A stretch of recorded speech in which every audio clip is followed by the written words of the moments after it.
buenos días. Tengo el gusto de conocer a muchos de los que están acá presentes, a otros no, a quienes no. Me presento, mi nombre es Diego Brenes, soy el secretario académico del Instituto de Formación y Estudios en Democracia. Un placer tenerles por acá en el Tribunal Supremo de Elecciones. Al profesor Tudela no hace falta presentarlo. Ya hemos procedido con ello en las sesiones anteriores y pues venimos a escucharle, así que bajo una ponencia que la vamos a sistematizar, o la vamos, perdón, a sumar, a integrar en una sola, cedemos la palabra al profesor Tudela para la conferencia La profesionalización del personal legislativo y diplomacia parlamentaria. Después de la exposición del profesor Tudela es que entonces procederemos al periodo de las inquietudes, preguntas que ustedes a bien tengan. Sin más, doctor Tudela, bienvenido nuevamente, muchas gracias por estar con nosotros por acá. Bueno, esto me parece, me oyen, ¿no? Me oyen y espero que me aguanten porque dos ponencias seguidas sobre profesionalización y sobre diplomacia parlamentaria no es lo más atractivo del mundo. Es más atractivo otras cosas, pero vamos a intentar hacer interesante la ponencia y por lo menos sugerente. Yo voy a intentar también ser breve en la unión de las dos ponencias porque luego seguramente en el intercambio es donde más podemos aprender mutuamente. Comienzo por la administración parlamentaria. Hemos dicho ya bastantes cosas a lo largo de estos 2 días sobre la administración. En concreto, la diputada Cunillera ayer ya dijo cosas importantes sobre la administración parlamentaria española en concreto. Yo voy a hacer alguna reflexión general sobre la administración parlamentaria. Tradicionalmente, históricamente, no ha sido un tema importante. No ha sido un tema importante, no ha sido un tema al que se le haya dado importancia, que es diferente. La administración parlamentaria estaba allí, nadie pensaba demasiado sobre ella, debía ser invisible, siempre pongo el ejemplo del árbitro de fútbol, una buena administración es una administración que cumple su función, pero no provoca problemas, no es puesta en cuestión por ninguno de los partícipes en el juego. Yo diría que de alguna manera en los últimos años esta visión ha cambiado un poco. Ha cambiado un poco en la medida en la que empezamos a reflexionar sobre las necesidades del Parlamento y nos fijamos en la administración. Si hablamos de las necesidades del Parlamento, vemos que esas necesidades empiezan en la administración. No en vano, aunque los ciudadanos americanos confíen poco en su Congreso, si hay un Parlamento eficaz en el mundo es el Congreso de los Estados Unidos. Pero claro, el Congreso de los Estados Unidos tiene detrás de sí, por ejemplo, a 500 economistas al servicio de los congresistas para hacer su trabajo, entre otras muchas cosas que son inimaginables para cualquier otro parlamento. Es decir, es una dimensión diferente. Ahí se puede pedir eficacia. La característica general en nuestro ámbito cultural, y casi diría en general con muy pocas excepciones, ha sido debilidad de la administración parlamentaria. La administración parlamentaria no ha sido fuerte, como si no fuese relevante más allá de proporcionar un pequeño soporte a los diputados, nada más. Como si ese trabajo político tampoco necesitase de especiales apoyos o, en su caso, esos apoyos los daban las bancadas, el gobierno a su bancada, se buscaba de otra manera. Yo creo que eso debe cambiar, que hay que mirar a la administración y hacerla de forma ambiciosa. Hacerla de forma ambiciosa porque, además, de acuerdo con lo que hemos dicho todos estos días, hay cambios sociales muy importantes que también van a exigir introducir cambios en el modelo administrativo de los parlamentos. Hay un documento del Parlamento Vasco en España que reflexiona sobre este tema y apunta 3 ideas que son importantes. Misión de la Administración parlamentaria. Servir con objetividad a los parlamentarios para el ejercicio de sus funciones. Esta es la misión, que los parlamentarios puedan desarrollar con objetividad sus funciones. Visión, ser una organización flexible. Esto sería un poco el análisis de actualidad que yo asumo completamente. Ser una organización flexible, con capacidad para ofrecer un servicio rápido, eficiente y de calidad. Pero ya no solo al Parlamento, también a la sociedad. También a la sociedad. Esta es una variable que va a ser muy importante. Hasta ahora el público, el cliente de la administración parlamentaria, del funcionario parlamentario, era solamente el parlamentario. Hoy ya no podemos pensar así. Es también la sociedad. Es también la sociedad. La sociedad no solo va a ver al parlamentario, nos va a ver a nosotros, y una parte de nuestro trabajo va a ser conectar a la sociedad con el Parlamento. Y también digo inmediatamente, creo que lo dije ya ayer y lo reitero, se necesita medios económicos, se necesita dinero.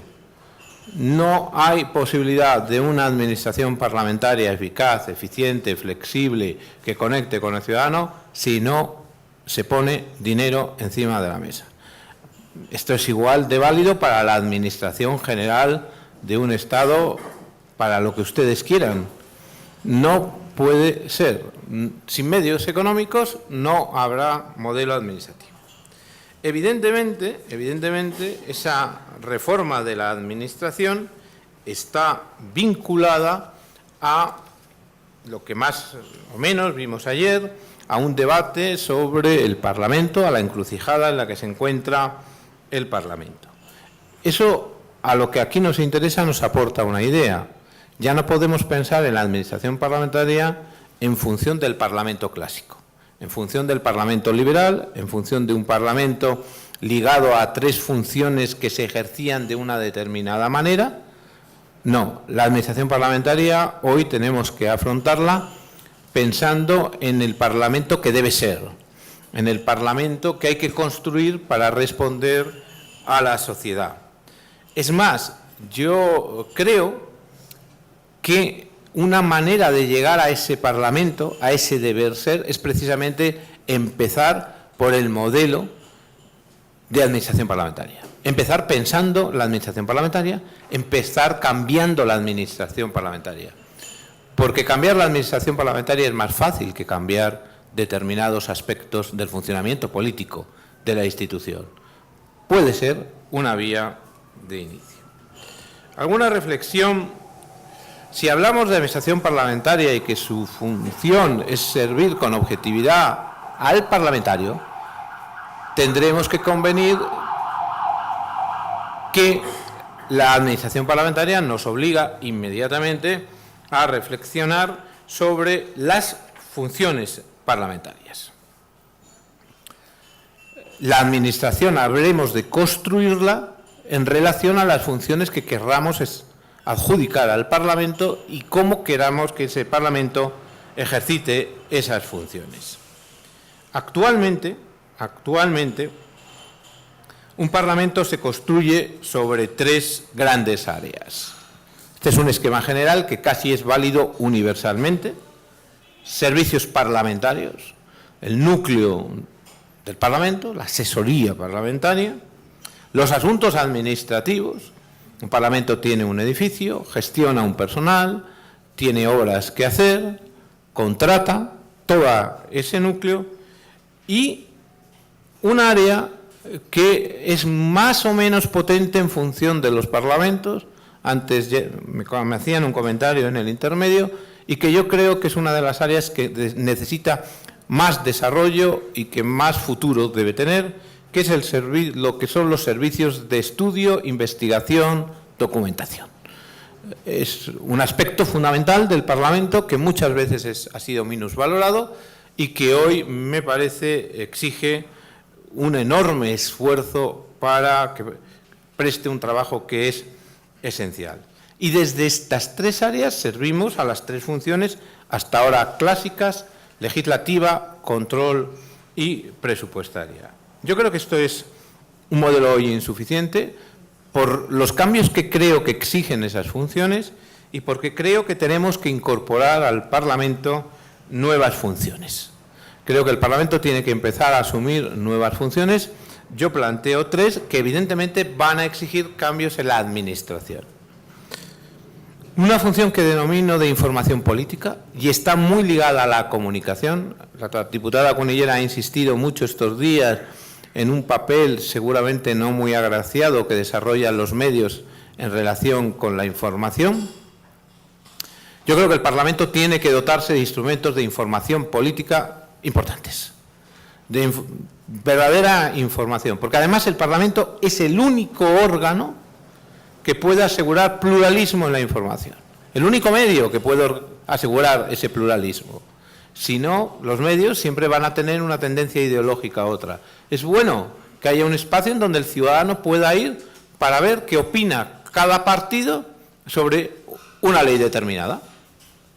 Esta es la opinión. No tengo intermediario. Esta es la opinión. Esto es lo que opina. Esto es lo que he hecho en relación con esa ley. Esa es una función de información que el Parlamento puede y a mí me parece debería prestar.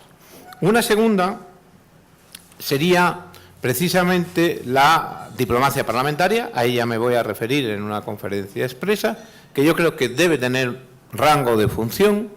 Me dan igual las palabras, pero la diplomacia parlamentaria merece ser elevada y, lógicamente, necesita medios.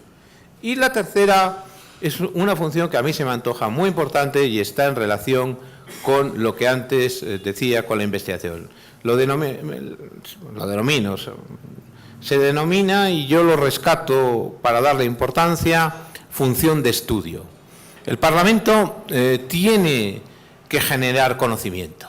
El Parlamento tiene que generar conocimiento con la característica de que el conocimiento que genera el Parlamento es un conocimiento, entre comillas, político. Es decir, tenemos que pensar, por ejemplo, pues tenemos un problema de circulación vial en España. Este es un trabajo que ha hecho el Senado español, que ha sido muy minusvalorado, por lo menos en mi opinión. Ha habido comisiones de estudio en el Senado muy relevantes, que han tenido resultados importantes, y ha sido minusvalorado. ¿Por qué? ¿Por qué es minusvalorado? Porque no da lugar a la polémica política, precisamente una de sus virtudes. Es un espacio de estudio, de diálogo, de debate, también de participación, porque se llama a la sociedad civil, que vengan los especialistas, en circulación vial, que me digan por qué hay tantos accidentes, dónde podemos corregir. Y como no es un tema de tensión permanente, de rentabilidad electoral permanente, al final se suelen llegar a acuerdos y a documentos muy importantes. Esta función, que siempre ha sido importante, hoy, precisamente por ese desconcierto, por esas dudas, me parece todavía más relevante, esta función de estudio. Me parece que hay que insistir en ella. Yo les pongo un ejemplo que a mí me impresionó, que fue Finlandia. En Finlandia hay un parlamento, hay una comisión, que es la Comisión del Futuro. La Comisión del Futuro. Bueno, pues es una comisión que ha creado el Parlamento de Finlandia para pensar a 20 años cuál debe ser el futuro de Finlandia, cuáles son las líneas estratégicas que deben trabajar, los segmentos sociales más débiles, cuáles son las debilidades del país. Bueno, ¿por qué? Porque es un pensamiento a largo plazo que se considera que debe estar dirigido por la política, pero separado de la polémica cotidiana, legítima, pero que muchas veces impide acuerdos que de otra manera se llegaría. Y luego, creo que tenemos que pensar en cambios que evidentemente tienen que influir en la administración parlamentaria, especialmente en su personal, en relación con las tres funciones clásicas. Estoy hablando de la función legislativa. Sé que el modelo presidencialista, el modelo costarricense en concreto, el modelo español son muy distintos. En cualquier caso, y es por mi parte un atrevimiento, y perdónenme, desde luego digo que la ley no puede seguir siendo lo que es en España. Tenemos que reflexionar. Hay una crisis del derecho público universal. el derecho público empieza a dar señales de impotencia, no es capaz de hacer lo que hacía, de cumplir sus funciones, y me parece que esto es trasladable a casi todos los países. Me atrevería a decir que seguramente también en Costa Rica hay debilidad en la ley. Hay que repensar la ley y con ello hay que repensar la función legislativa y la relación entre los dos órganos. Eso exige otro tipo de personal en relación con la ley. ¿Qué decirles de la función presupuestaria? ¿Qué decirles de la función presupuestaria? Yo hoy ya no me gusta hablar de función presupuestaria, a mí me gusta hablar en los parlamentos de una función económico-presupuestaria. Hay que incorporar con fortaleza a la economía al Parlamento. Yo creo, lo comentábamos ayer en la comida, los parlamentos necesitan economistas. Al igual que se han nutrido durante mucho tiempo de abogados, también necesita otro tipo de especialistas, pero seguramente con menor intensidad. Hoy es muy difícil cumplir la función de control, cumplir la función legislativa, sin un asesoramiento por parte de economistas, un cuerpo de economistas potente. Por lo menos en mi función, es mi opinión, y hay que, y eso en relación con el presupuesto me parece más que evidente. La visión que hemos tenido del Parlamento, la visión que hemos tenido de la administración parlamentaria, es una visión estática. El Parlamento era lo que era y no podía ser otra cosa, y además estaba muy bien como era.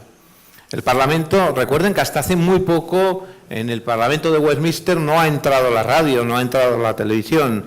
El Parlamento vivía en su tradición y se alimentaba de su tradición. Hoy esa visión estática es una visión insostenible. El Parlamento no puede estar aislado de los ciudadanos, ya lo sabemos, tiene que ser transparente, ya lo sabemos, pero eso implica otras exigencias. Y es que en su propio funcionamiento también tiene que ser flexible, dinámico, capaz de adaptarse. Yo me refiero a tres cuestiones que me parecen importantes, hay otras muchas a las que podríamos hacer referencia. Primero, el papel del conocimiento. Esto es en realidad una generalidad que serviría para cualquier cosa. Con frecuencia te encuentras con que los alumnos te dicen: ¿para qué quiero yo saber esto si está en Internet? Si toda la información la tengo en Internet. Y desde luego, hoy un diputado tiene a su disposición, una bancada tiene a su disposición más información de la que ha podido tener nunca. Nunca. Económica, social, podemos poner encima de su mesa toda la información. Bien, yo creo que eso no solo nos sirve de nada, sino que despista si no transformamos, si no filtramos esa información y la convertimos en conocimiento. Ese exceso de información puede acabar ahogando. Evidentemente, a un chaval universitario le puede llevar a la confusión, al equívoco, porque no sabe. A un diputado le puede llevar al ahogamiento. Necesitamos conocimiento. Y para el conocimiento necesitamos gente que sea capaz de transformar esa información en conocimiento. Es decir, necesitamos un cuerpo de funcionarios, necesitamos funcionarios que sean capaces de hacer ese papel, que hacen el papel de estudiar la información y de suministrar al diputado lo que de verdad interesa, que no es la información, es el análisis resultante de la información.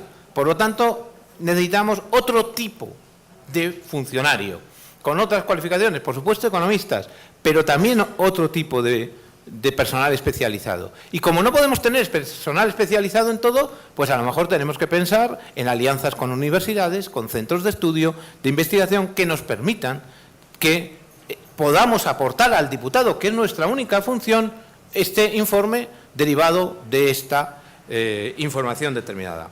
Otra cuestión que me parece esencial y sobre la que se reflexiona a medias, la comunicación. No existe Parlamento sin comunicación. Es una cosa obvia, pero me sigue pareciendo que no se sacan todas las consecuencias. Se ha avanzado muchísimo. Ayer vimos que el Congreso de los Diputados transmite en directo plenos y comisiones, pero me permito decir, no es suficiente. Yo creo que la comunicación de un Parlamento tiene que ir mucho más allá, entre otras cosas porque estamos en un déficit. La prensa toma del Parlamento lo que quiere y normalmente es lo malo. Eso exige una labor activa, proactiva y de reacción por parte del Parlamento, que tiene que tener una política de comunicación muy activa. Una política de comunicación que sea potente. Y por otro lado, una política de comunicación que de verdad haga llegar a los ciudadanos lo que se hace en el Parlamento. Porque uno puede ser el mejor orador del mundo, uno puede ser el mejor diputado del mundo, que si su trabajo no llega a los ciudadanos, no sirve de nada. No sirve de nada. Eso evidentemente exige hoy del diputado determinadas cosas que el diputado puede hacer, redes sociales, páginas, pero una Cámara debe ayudar al parlamentario a hacer eso. Una Cámara debe ayudar a que todo eso se traslade a la sociedad. Eso implica toda una organización alrededor de la comunicación que, comprenderán ustedes, es importante. E insisto en el valor que tiene aquello que surge del Parlamento. Ese valor, que es lo que sigue diferenciando al Parlamento necesariamente, es el pluralismo. Ningún medio de comunicación, ningún centro social asegura el pluralismo. Es imposible, por definición. Solo lo hace el Parlamento. Por eso hay que, en cualquier caso, necesitamos una institución como el Parlamento, aunque solo fuese por eso. La tercera cuestión a la que me quería referir y que evidentemente creo que tiene muchas consecuencias, está Javier y podrían hablarlo también con él y en el debate podemos, es el Parlamento en la red. Las consecuencias en la estructura organizativa de un Parlamento que tiene la dimensión del Parlamento en red. Un Parlamento en red que en ocasiones es mucho más real que el Parlamento hemiciclo. Esto hay que ser consciente. Es mucho más real esa página web que el Parlamento hemiciclo. Esto no es lo virtual y lo otro es lo real. Muchos ciudadanos, la imagen que van a tener del Parlamento es esa. Muchos ciudadanos se van a relacionar con el Parlamento a través de la red. Pero la red no es tampoco neutral, la web no es tampoco neutral. ¿Cómo dejamos solamente en la presidencia la dirección de los contenidos de la web? ¿Quién suministra los contenidos a la web? ¿Cómo se organizan? Allí tenemos un debate muy importante que afecta de lleno a la organización, con un añadido. Creo que Javier coincidirá conmigo, una condición fundamental de cualquier web es que esté permanentemente actualizada y que responda a lo que tú prometes. Si tú abres un espacio de debate y ese espacio de debate nadie lo cubre, nadie lo anima, nadie responde, has arruinado todo. Entonces exige también esfuerzos para mantener la famosa transparencia. Hay quien dice que eso tiene coste cero, que me lo expliquen. Que me lo expliquen que tiene coste cero la transparencia. No, la transparencia es un esfuerzo económico también muy importante para que, evidentemente, todos los días eso esté puesto al día. Y organizativo, Y organizativo. Hay que insertar eso en la estructura organizativa del Parlamento. Alguna reflexión, y perdonen que no sea todo lo ordenado, pero quiero ser breve. Alguna reflexión sobre la función pública parlamentaria. La función pública parlamentaria tiene algunas características y algunas patologías. De las patologías no voy a hablar, si quieren hablamos después. He sido secretario general de un parlamento, he dirigido la función pública parlamentaria y esas patologías amargan. Pero en la función pública del Parlamento tiene que tener algunas características. Primero, descansa sobre el principio de autonomía parlamentaria. El Parlamento tiene que tener capacidad para regular su función pública y seleccionar su personal. Esta es una idea que me parece muy importante y que hay que reivindicar. Pero eso exige que eso se haga bien, que se responda al principio de mérito, de capacidad, de profesionalidad en la selección del personal. Y aquí, en relación con lo que dijo ayer la diputada Cunillera, creo que hay una cuestión que es esencial. Por supuesto, los grupos, las bancadas pueden tener sus asesores, su personal, lo que quiera. Pero, en mi opinión, por lo menos, tiene que haber una separación rígida entre ese personal y el personal funcionario, el personal de la Cámara. Cada uno en su sitio. La relación, lo más cordial posible, aunque siempre habrá algún conflicto. Eso es natural. Pero la separación tiene que ser muy nítida. Estas son sus funciones y estas son las mías. Las podemos resumir de una manera. En usted solo confiará su diputado. En mí tienen que confiar todos. En mí tienen que confiar todos por igual. Y para que confíen todos por igual, no nos mezclemos. Y repito, tengan ustedes los diputados, los asesores que ustedes consideren necesarios, me parece muy bien. Pero tiene que haber ahí, me parece, una decisión. Para que esa función pública sea posible, tiene que haber estabilidad y continuidad. Una continuidad que implica también algo complicado. Tiene que haber un cierto equilibrio con la renovación. Esta es una de las patologías de la función pública parlamentaria. Tiende a ser endogámica, el funcionario parlamentario desarrolla allí prácticamente toda su carrera, se hace abuelo allí, acaba adquiriendo determinados vicios de antigüedad que son peligrosos. No está mal buscar algunos elementos de renovación en todos los puestos de la función pública parlamentaria. Evidentemente, con estas notas ya he dicho la cuarta, neutralidad. La función pública parlamentaria sirve a todos los diputados con independencia, como se decía ayer también. Eso no significa que cada uno de nosotros no tengamos nuestras ideas. Claro que las tenemos, pero esas ideas no se pueden notar en nuestro trabajo. Esta es la condición. Y además en el diputado parlamentario eso es especialmente importante, porque yo creo que no solo tienes, esto es lo de la mujer del César, tienes que ser neutral y además tienes que tener la apariencia de neutralidad. Lo mejor que puede pasar de un funcionario parlamentario es que despiste al político, de dónde es, ¿no? Por dónde respira. Bueno, eso está muy bien, eso es una muy buena señal y es una forma de ganar confianza. Y finalmente, yo reivindico algo que no es común en la función pública parlamentaria. Cualificación. Cuando quiero decir que no es común, y este estudio lo he hecho en España en relación con nuestros 18 parlamentos, quiero decir que en general hay poco personal cualificado en cada parlamento. La pirámide es una pirámide totalmente invertida, hay mucho ujier, hay mucho personal subalterno y en cambio personal de alta cualificación, personal licenciado, personal con conocimientos específicos, hay relativamente pocos o muy pocos en algunas ocasiones. Bueno, yo creo que esto es un disparate. Es un disparate porque lo que más necesita un parlamentario, pues con todos mis respetos, no es que les trasladen una carpeta de un despacho a otro, sino ese conocimiento, ese asesoramiento especializado, aquel que le va a informar en un proyecto de ley. Necesitamos invertir esa tendencia. Yo creo que lo necesita en general la Administración, en general, pero desde luego lo necesita la Administración parlamentaria. Habría un tema del que podemos hablar, pero lo planteo solo, que es quién dirige la Administración parlamentaria.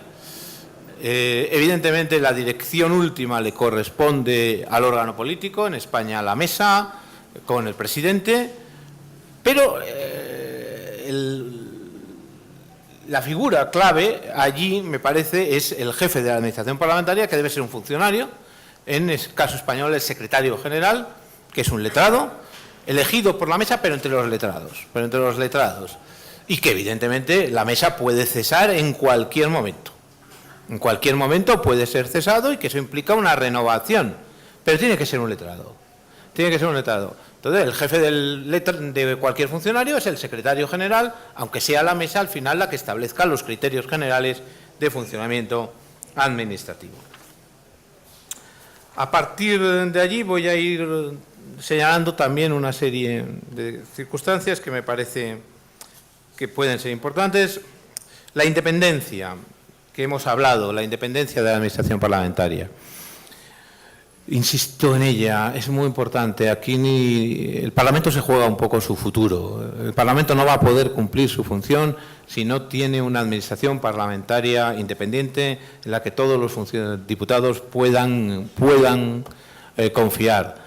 Las tentaciones del político siempre van a ser, lógicamente, pues buscar una función pública más o menos afín.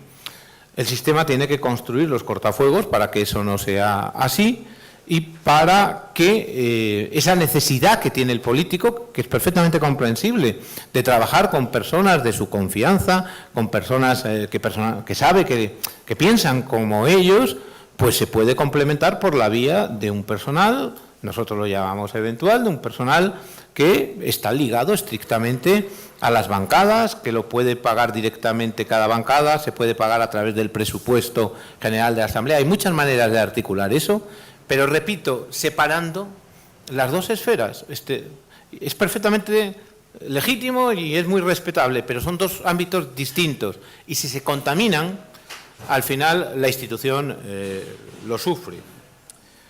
Una exigencia que he insistido antes y quiero volver a ella: flexibilidad y dinamismo. No podemos pensar que ninguna estructura, me atrevo a decir, ni pública ni privada, hoy la vamos a diseñar para quedarse. Esta es una de las características más importantes de este cambio social. Hay que crear elementos de permanencia que tengan capacidad de adaptación. Ese equilibrio exige pensar bien el modelo administrativo. Se ha preguntado antes, y es una de las cuestiones importantes, la carrera del personal de un Parlamento. Un Parlamento tiene una de sus características peculiares, decía antes que tenía patologías, la función pública. Una de ellas es que la carrera en un Parlamento es muy pequeña. Uno es funcionario de la administración de un Estado y tiene una carrera amplísima, puede ir a muchos puestos, puede progresar fácilmente. En un Parlamento, porque es una estructura pequeña, porque es una estructura muy cerrada, la carrera administrativa porque hay poca renovación también, la carrera administrativa es muy escasa. Bueno, pues hay que pensar sobre ello, precisamente en aras a esa flexibilidad que es necesario, también en aras a la renovación, a un rejuvenecimiento, a un cambio que es necesario también. Y hay instrumentos, uno de ellos es la denominada carrera horizontal, no necesita cambiar de puesto para poder progresar, se puede recompensar en virtud de determinadas condiciones, usted ha adquirido determinados méritos. Eso está muy ligado a un aspecto que es muy importante, sé que la Asamblea de Costa Rica lo trabaja, que es la formación. ¿Qué es la formación? La formación hay que hacer también, hay que cambiar los parámetros tradicionales de la formación para ponerlos en consonancia con todo esto y hay que escapar de los modelos de formación tradicionales. Yo creo que los modelos de formación tradicional se nos han quedado muy antiguos y creo tanto que hay que cambiarlos como que hay que ser mucho más exigentes con los modelos. Si hay que examinar, hay que examinar. Si hay que pedir determinados niveles, hay que pedirlos. Con equilibrios, dando tiempo, con lo que sea, pero la formación tiene que estar unida hoy a exigencia. Otro punto es la colaboración con medios externos. ¿Alguien puede entender privatización? No es privatización, pero yo creo que hoy estamos obligados a pensar que algunas cosas es necesario colaborar con entidades externas. La subcontratación en informática es relativamente frecuente. Por ejemplo, subcontratar porque no tendría sentido en algunos casos para un programa determinado el fichar, entre comillas, 2 o 3 programadores solo para ese programa y meterlos en tu plantilla. Entonces, hay que pensar que la subcontratación en algunas cuestiones va a ser necesaria. Y el otro aspecto en el que me parece importante esta relación con el mundo privado es el que decía antes del estudio y la investigación. Es impensable que un Parlamento tenga acá medios, disposición para tener especialistas en todo. Ya hay parlamentos que han puesto en marcha la colaboración con centros de investigación. El Congreso estuvo tanteando la posibilidad en un momento, por lo menos de manera informal, de una colaboración con el Consejo Superior de Investigaciones Científicas, con el Instituto de Investigación en España. El Bundesrat me parece que lo tiene con 2 universidades. Son modelos que me parecen totalmente útiles y que hay que explorar. En algunos casos se hacen de manera informal, se pide un día un convenio, pero sería bueno formalizar esas relaciones.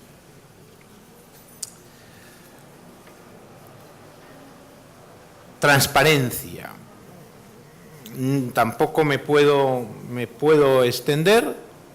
Además, ayer se dijo sobre transparencia muchas cosas al hilo del modelo español, pero se dijeron muchas cosas. Yo solamente quiero hacer un poquito de abogado del diablo en relación con la transparencia. Yo creo que la transparencia nos va a plantear retos que en estos momentos no tenemos encima de la mesa. Ayer comentaba con mis compañeros el ejemplo que me pusieron en Chile de un señor que pidió los correos electrónicos del ordenador de un ministro. El ordenador era público, era de todos, y él pidió los correos electrónicos y el Consejo de la Transparencia de Chile estaba inclinado a dar esos correos. Una pregunta, ¿la transparencia alcanza los correos electrónicos de cualquier funcionario o de cualquier diputado?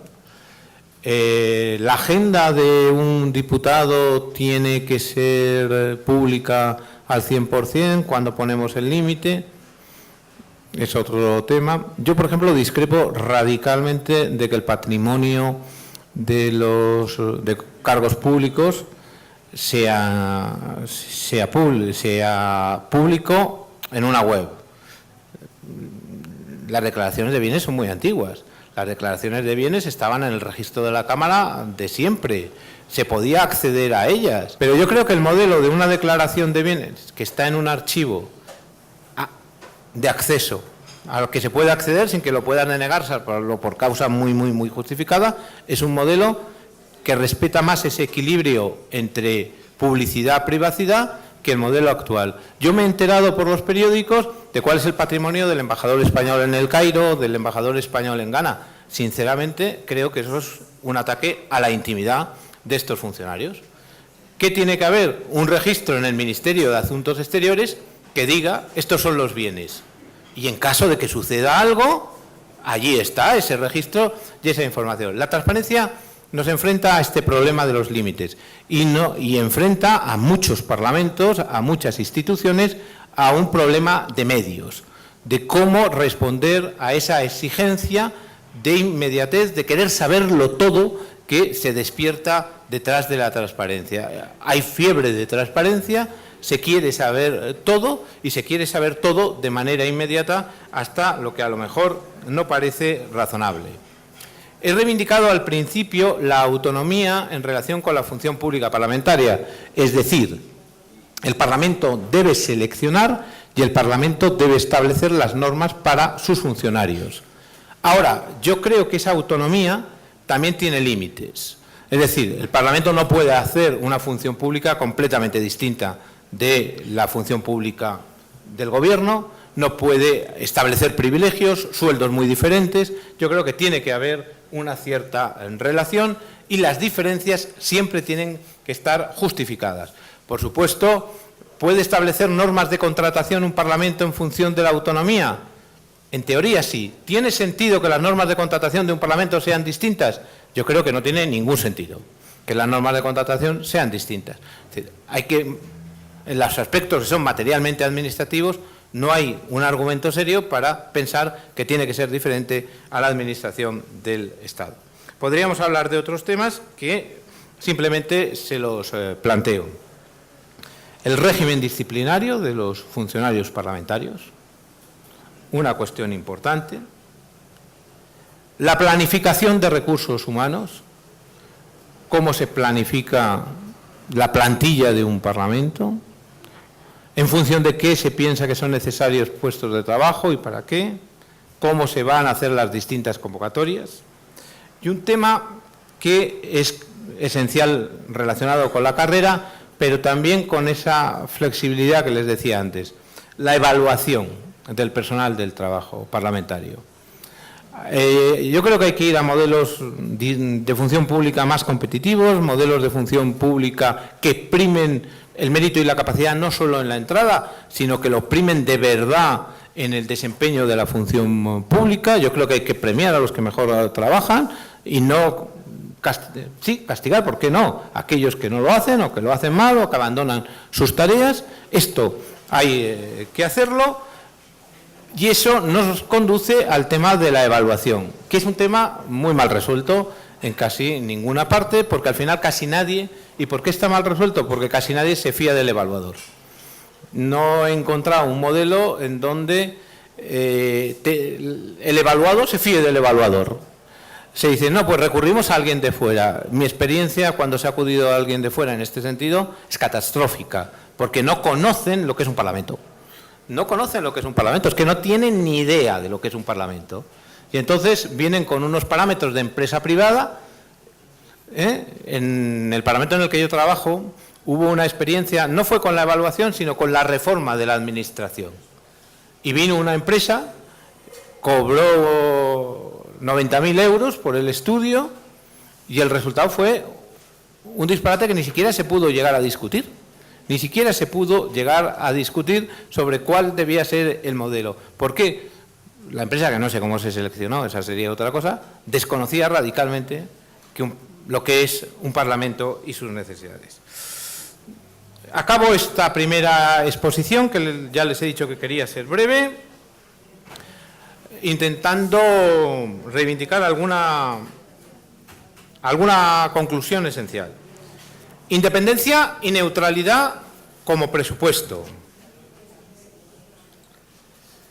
En la función pública tienen que confiar todas las formaciones políticas. Esto es, yo creo, la prueba del algodón. Una función pública parlamentaria cumple su función si todas las formaciones políticas confían en ella. Yo creo que en eso el modelo español es muy positivo. En eso tenemos que decir que el modelo de función pública parlamentaria española ha salido bien porque nadie cuestiona el trabajo de los funcionarios por una cuestión política. Alguien se puede equivocar en un momento determinado, pero nadie va a pensar que ha sido un error por una cuestión política. Yo creo que esto es esencial, que no se haya ningún prejuicio en este sentido. La reflexión sobre la administración parlamentaria debe ser hecha hoy en función del Parlamento que queremos que sea. Tenemos que pensar ese Parlamento y en relación con eso pensar la función pública y con esto acabo. Cualquier modelo que aspire al éxito tiene que partir de la convicción de los propios funcionarios. O se consigue ilusionar al funcionario, o se consigue que el funcionario se considere Parlamento, se identifique con la necesidad de esa misión, o se va a fracasar. O se va a fracasar. Y ello, evidentemente, en ello influyen condiciones de trabajo, ¿por qué no? Pero yo creo que influyen más otras cosas. Difícilmente se va a conseguir esa convicción si el clima general es de descreimiento respecto del Parlamento, de erosión de lo público, de erosión de lo político, si en los propios políticos no se ve esa convicción.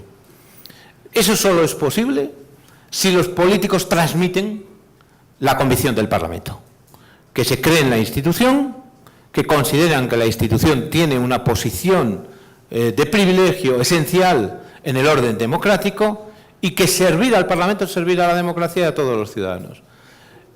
Los funcionarios tenemos que creer eso, pase lo que pase, pero lógicamente necesitamos ayuda para creerlo.